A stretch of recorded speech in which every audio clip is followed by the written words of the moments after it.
Baik, Assalamualaikum warahmatullahi wabarakatuh. Pada kesempatan kali ini, materi kita lanjutkan ke materi berikutnya, yaitu tentang distribusi normal. Nah, kalau yang sebelumnya itu adalah distribusi binomial, sekarang distribusi normal.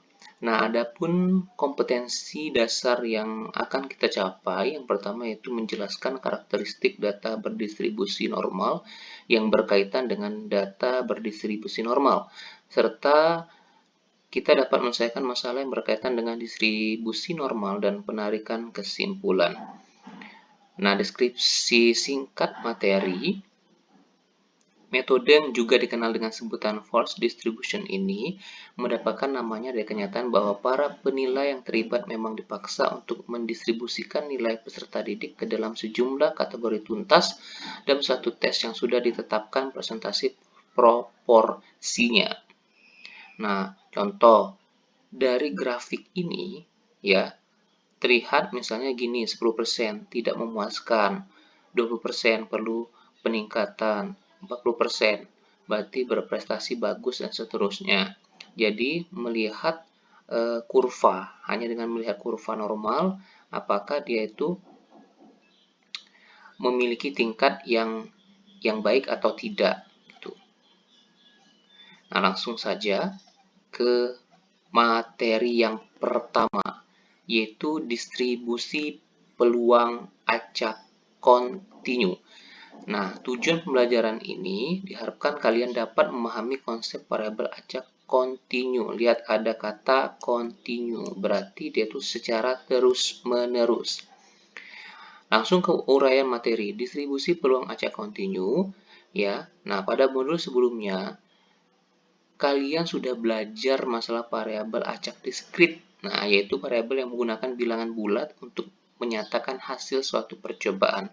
Nah, untuk variabel acak kontinu menggunakan bilangan real untuk menyatakan hasil suatu percobaan. Itu ya. Variabel acak kontinu diperoleh dari hasil mengukur dan nilainya berupa bilangan real. Nilai variabel acak kontinu jika digambarkan pada garis interval berupa deretan titik-titik yang saling tersambung. Jadi intinya, kalau variabel acak diskrit yang sebelumnya itu dia dapat dibuat dalam bentuk tabel. Tapi kalau untuk variabel acak kontinu, yang ada kontinu, dia tidak dapat dibuat dalam bentuk tabel, tapi dalam bentuk kurva. Jadi berbeda. Nah, langsung saja ke contoh. Pada suatu kelas yang beranggotakan 35 siswa, dilakukan pengukuran tinggi badan siswa. Dari data hasil pengukuran tinggi badan tersebut diperoleh tinggi badan siswa tertinggi yaitu 175 dan terpendek 150. Tentukan variabel acak yang menyatakan hasil pengukuran tinggi badan tersebut. Nah, contoh di sini jawabnya adalah tinggi badan siswa tertingginya 175 kan, terpendeknya 150. Jika tinggi badan siswa dinyatakan dalam T, bolehlah mau T mau P terserah, itu hanya notasi. Maka nilainya adalah T kurang dari 175 dan T lebih dari 150. Berarti kan antara itu range-nya, batasannya. Nah, variabel acak T menyatakan tinggi badan siswa. Maka T dapat dinyatakan sebagai himpunan T di mana atau boleh juga T sedemikian T kurang dari sama dengan 175 dan T lebih dari sama dengan 150. Nah, gitu. Atau boleh membacanya begini, maka T sama dengan himpunan T di mana T kurang dari sama dengan 175 dan T lebih dari sama dengan 150. Menyatakan bahwa range-nya di situ. Nah, kalau ditanya tentukan variabel acak menyatakan hasil ya, hasil pengukurannya. Oke. Ini caranya. Kemudian distribusi peluang variabel acak kontinu bagaimana? Nah, lihat sini. Variabel acak kontinu berupa interval bilangan pada garis bilangan real. Intervalnya tuh ini interval. Nah, seperti ini. X sama dengan himpunan X di mana X kurang dari sama dengan B, X lebih dari sama dengan A dengan X adalah bilangan real. Nyatakan sebagai fx dengan ketentuan sebagai berikut. A, nilai fx lebih dari sama dengan 0 untuk semua X anggota variabel acak kontinu. Luas daerah di bawah kurva pada interval terdefinisinya variabel acak X adalah 1. Jika dipilih secara acak sebuah nilai data, peluang terambil nilai data pada interval X, kontinunya tadi, kurang dari sama dengan D, lebih dari sama dengan C.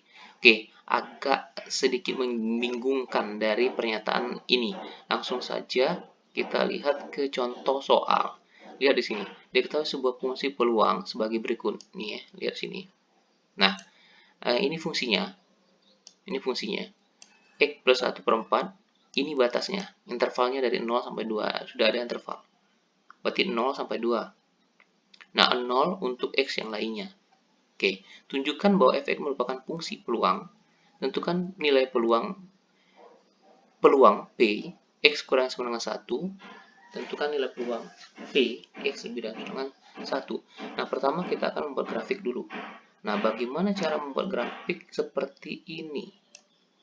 Nah, grafik apakah ini? Fungsi apakah ini? Ini adalah linear. Nah, karena berpangkat 1.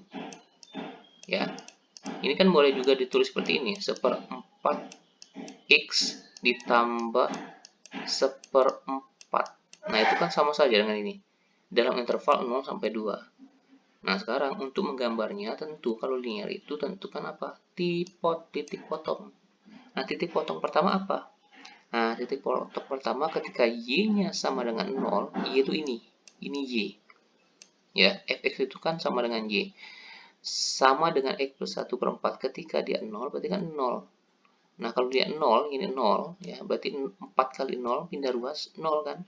Nah, tinggal 0 sama dengan X plus 1, berarti X sama dengan min 1, pindah ruas. Nah, ingat yang kita misalkan tadi titik potong adalah Y sama dengan 0. Nah, kalau yang namanya koordinat kartesius kan berarti X, Y. Nah, ketika Y-nya 0, berarti X-nya min 1. Buat berarti min 1, 0. Nah, setelah itu titik potong yang berikutnya, titik potong terhadap sumbu Y. Kalau titik potong terhadap sumbu Y yang X-nya yang dinolkan. Nah, ketika X-nya dinolkan, maka masukkan saja ke fungsi X plus 1 tadi, berarti X-nya 0. Jadi 1/4. Nah, itu. Gambarkan di grafik di koordinat kartesius. Ini adalah X, ini adalah Y. Ini kan harusnya begini. Nah, itu harusnya. Ini kan min 1. Oke.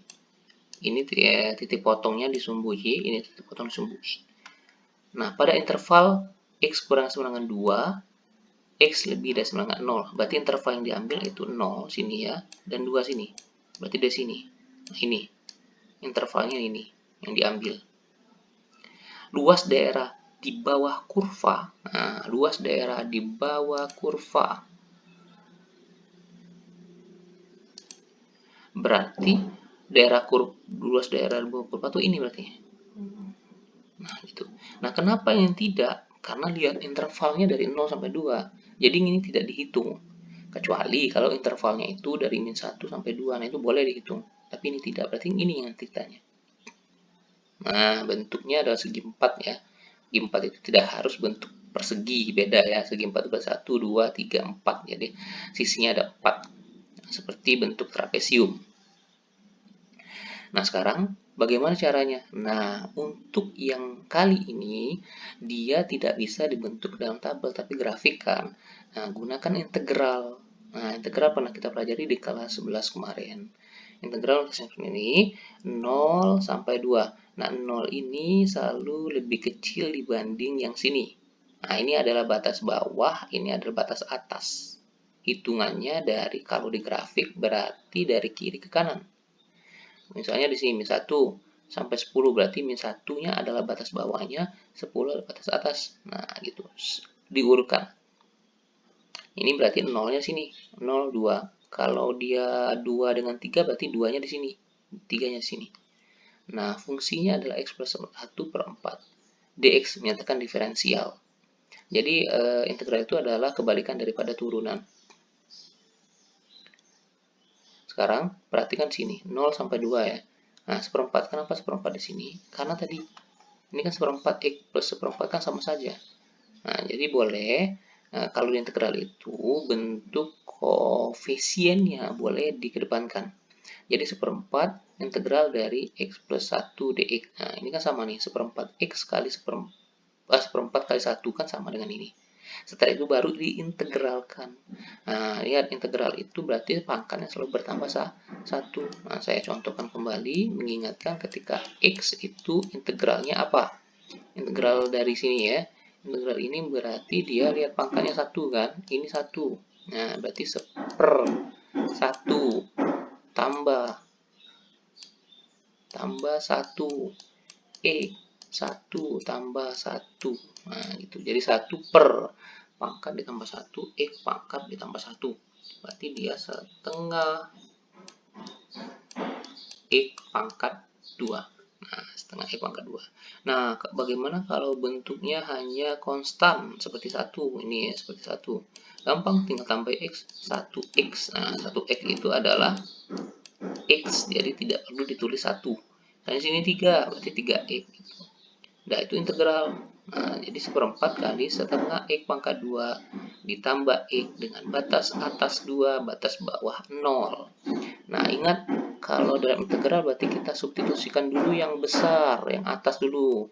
2 pertama, 2 ini masukkan ke X ini. Setelah itu kurangkan dengan yang kecilnya, 0. Lihat sini. 2 masukkan sebagai X. 2 pangkat 2 hanya, kemudian tambah 2. Setelah itu dihitung, dikurang dengan yang 0. Nah, kalau 0 ini ya pasti 0 ini ya, pasti 0. Kalau gampang, kalau 0 pasti 0. Nah, tinggal gini berarti 4 bagi 2, 2 tambah 2, 4. 4 kali 1/4 adalah 1. Nah, gitu. Diperoleh fungsi fx pada interval 0 sampai 2 atau x kurang dari sama dengan 2, x lebih dari sama dengan 0, selalu bernilai positif dan luas daerah di bawahnya sama dengan 1, terbukti bahwa fx merupakan sebuah fungsi peluang. Nah, apabila dia tidak demikian, berarti dia bukanlah sebuah fungsi peluang. Nah, sekarang setelah mendapatkan hasilnya adalah 1, nah, sekarang lihat yang B. Pertanyaannya adalah tentukan nilai peluang. Nah, yang B, tentukan setelah tahu dia fungsi peluang, tentukan peluang X kurang sama 1. Nah, karena yang tanya adalah kurang dari sama dengan 1, 1 itu kan berarti di sini. 1. Nah, itu ya.